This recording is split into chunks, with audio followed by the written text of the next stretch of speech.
You've spent a lifetime building experience, navigating challenges, and honing your resilience. You've seen trends come and go, weathered personal storms, and earned the wisdom that only comes with time. But what if the very words you use every day, phrases you've probably heard and repeated for decades, are silently chipping away at the mental fortitude you've worked so hard to build? There are common phrases, often said without a second thought, that act as anchors, weighing us down. An ancient philosophy, however, reveals that the key to unlocking unshakable inner strength lies in the language we choose. From a Stoic perspective, a weak mind is not about intelligence. It is about how much control you have over your reactions. It is about whether you let the world dictate your emotions, or whether you dictate them yourself. Today, we're going to uncover 5 phrases that signal a lack of this inner control. They seem harmless, and you might even say them without thinking, but they are insidious. They reveal a lack of personal responsibility, a habit of blaming the world, and an unwillingness to accept reality. They are the walls of a prison you've built for yourself, keeping you stuck in resentment and fear. By turning to the timeless wisdom of the Stoics, we can learn how to eliminate them and, in doing so, reclaim our mental power. Section 1. It's not my fault. This is perhaps the most common and corrosive phrase of them all. At its heart, "it's not my fault" is a refusal of ownership. It is the verbal act of pointing a finger, casting yourself as a passive victim rather than an active agent in your own life. When you say these words, you are handing over your power. You are saying that the outcome, whatever it was decided by forces completely outside of your influence.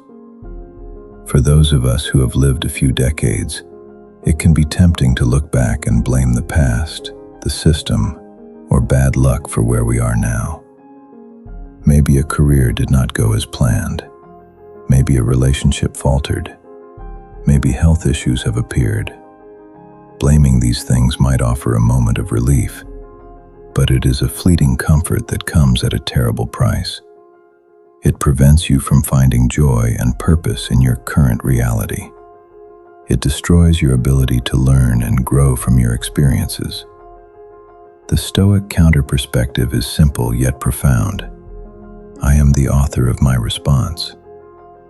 While you cannot control every event that happens to you, you have absolute control over how you interpret and respond to it.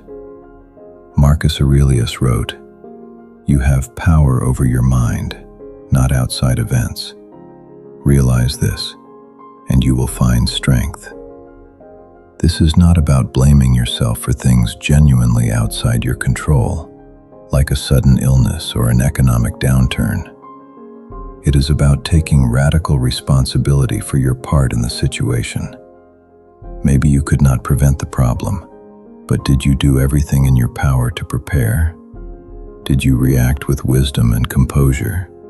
Did you learn the lesson it was there to teach you? So instead of saying, "It's not my fault," when facing a health setback, try asking, "What is within my power now? I cannot change the diagnosis, but I can own my diet, my exercise, and my mindset."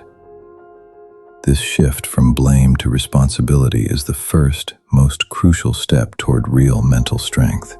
Section 2. They made me angry. Think about how often you hear this. "He made me so angry. She really upset me. My kids are driving me crazy." This kind of language reveals a deep-seated belief that your emotional state is a puppet, and other people are holding the strings. The Stoics would call this the mindset of an emotional slave. By saying, "They made me angry," you are giving someone else the power to dictate your inner peace. As we get older, Our social circles and family dynamics often change. It is easy to feel frustrated by the choices of adult children, annoyed by a friend's political views, or slighted by a stranger's rudeness. Blaming them for our anger creates a draining cycle of resentment that poisons our own well-being. We give away our tranquility for free, and the only person who suffers is us. The Stoic view is a declaration of emotional freedom. Anger is a choice, not a reflex. While the quote, "Anger is an acid that can do more harm to the vessel in which it is stored than to anything on which it is poured," is often misattributed, its wisdom is profoundly Stoic. Epictetus put it more directly. People are not disturbed by things, but by the views they take of them.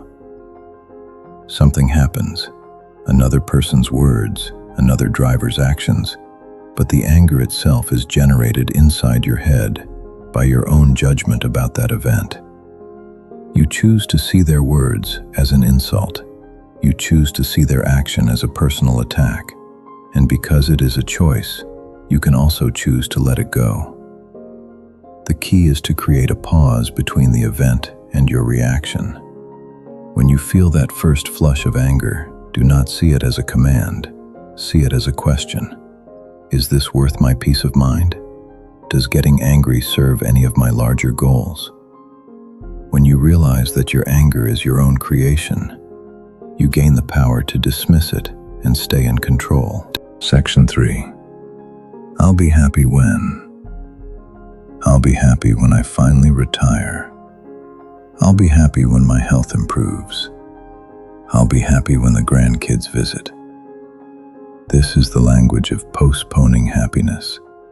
It is a mental trap that frames happiness not as something you can practice today, but as a future reward that is always just out of reach. This mindset creates a state of permanent dissatisfaction with the one thing you actually have, this very moment. This is an especially dangerous trap in the second half of life. After decades of working and striving, it is easy to fall for the idea that real contentment is waiting just on the other side of some future milestone. But the Stoics knew that waiting for the future is a profound waste of the only time you ever truly have. Now. Life unfolds in the present. If you are constantly looking ahead, you are not really living at all. The Stoic counter-perspective is a call to presence. Happiness is found in the present, not the future. Epictetus taught, "He is a wise man who does not grieve for the things which he has not, but rejoices for those which he has." This is the core of Stoic joy. It is not about ignoring challenges or pretending problems do not exist. It is about actively choosing to find value and contentment in your current circumstances, whatever they are. Are you dealing with health issues? Maybe you cannot hike mountains anymore, but you can rejoice in the simple pleasure of a warm cup of coffee, a great book, or a heartfelt conversation. Is retirement not what you imagined? Do not grieve for the fantasy. Find joy in the freedom you do have. The freedom to structure your days, to learn something new, to offer your wisdom to others. The practical step here is a daily practice of gratitude. At the end of each day, take stock not of what went wrong or what you lack, but of the small joys you actually experienced. This simple habit trains your mind to stop chasing a phantom future and start living in the richness of your actual life.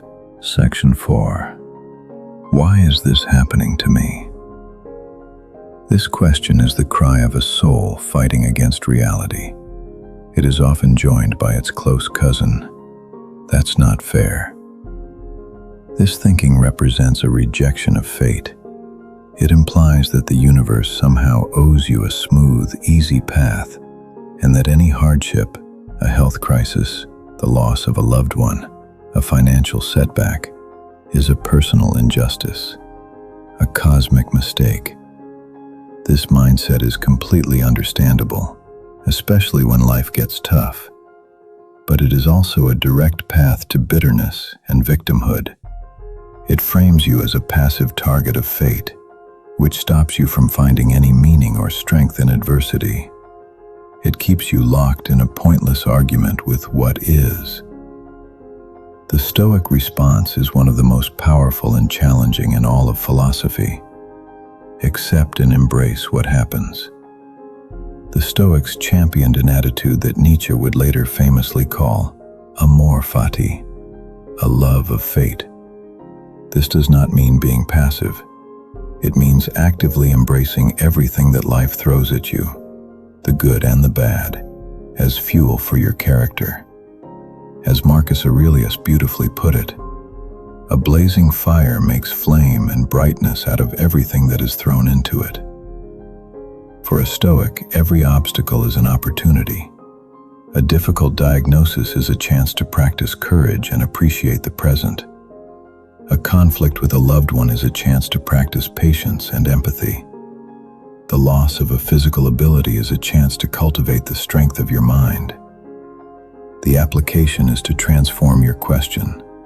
Instead of asking, "Why is this happening to me?" ask, "What can I learn from this?" Or, "How can I use this to become a better person?" This shift does not magically fix the problem, but it transforms your relationship to it.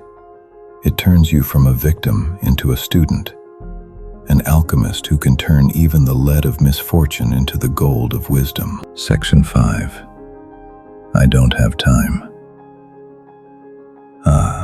The great illusion of the modern world. This is easily the most common and accepted excuse for inaction. When we say, "I don't have time," it feels like we are stating an objective fact. But from a Stoic viewpoint, this phrase reveals the illusion of scarcity. More often than not, it is a sign of poor priorities or a way to avoid difficult but important work. For those of us in our later years, this phrase can feel especially true, rooted in the genuine awareness that time is finite. But the feeling of running out of time can become a self-fulfilling prophecy, stopping you from learning that new skill, starting that project, or deepening a relationship. You believe the resource is scarce, so you end up hoarding it by doing nothing of consequence. The Stoic counter-perspective is a radical reframing of time itself. Time is what you make of it. Seneca wrote, "It is not that we have a short time to live, but that we waste a lot of it." Life, he argued, is long enough for even the greatest accomplishments if it is well invested. The truth is, we always have time for what we truly prioritize. So really the phrase, "I don't have time," is almost always a mask for a more honest statement. This is not a priority for me right now. Or, I'm afraid to start this. Or even, I don't want to do this. The trick is to practice ruthless honesty with your language. The next time you are tempted to say, "I don't have time," rephrase it. Instead of, "I don't have time to exercise," try saying, "I am choosing to prioritize my immediate comfort over my long-term health." Instead of, "I don't have time to learn that instrument," say, "I am choosing to watch television rather than pursue a new skill."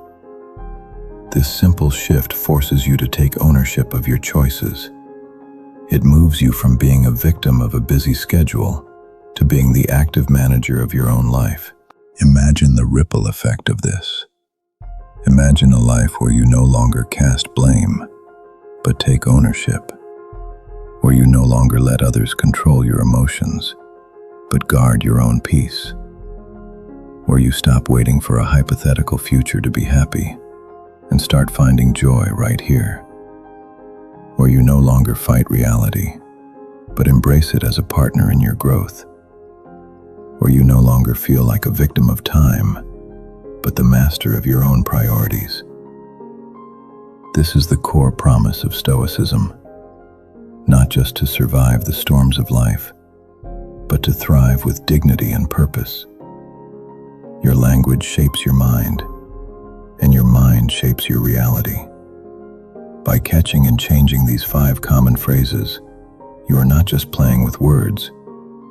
You are taking a powerful, deliberate step toward building an unshakable mind.